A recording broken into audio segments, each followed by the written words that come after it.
பாட்டியா நான் ஸ்கூல் மெது வாங்கிட்டு வந்துட்டேன். நீ ஏதோ மெதுல வாங்கிக்கியா கேக்குற?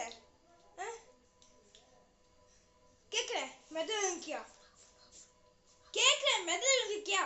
கேக்குற மாமி உங்க அண்ணா பத்தி என்ன தெரியும்? இங்க பாருடா பாருடா இந்த மாதிரி மூணு மேக்ஸ் கிளாஸ்ல மேல வர மேல இது டிராயிங் எழுதிச்சது, இது கொக்கோ எழுதிச்சது.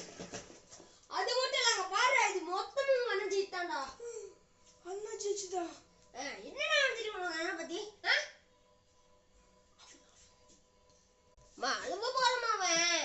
ஏமா அழுத போறான்?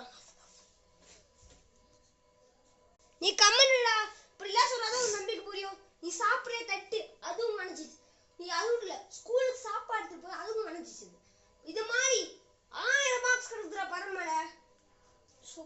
சோப்புடா நீ டெய்லி சோப்பு போட்டு குளிக்கல, அந்த சோப்பு டப்பா உங்க அண்ணன் ஜெயிச்சது. என்னடா தெரியும் உங்க அண்ணனை பத்தி? பாருடா இந்த லைட்டு கூட அவனால கட் பண்ணா. பாருடா பாருடா இந்த லைட் உங்க அண்ணன் ஜெயிச்சதுதான், கடையில் வாங்கினது இல்லப்பா. உங்க அண்ணன் செஞ்சான் காசு போட்டு. ஒரே இந்த பாரு இந்த இது மட்டும் தான், இது மட்டும் தான் கடையில் வாங்கினது. இது இந்த பாடி மட்டும் தான், மற்றதான் உங்க அண்ணன் ஆல்ரெடி சொன்னா. ஏன்டா அப்படி பண்றேன் மாதிரி உங்க அண்ணா பத்தி ஏதோ சொன்னீன்னா அழகாண்டா. அழுவா போறான். சாரி தப்பா சொல்லிட்டேன். சரி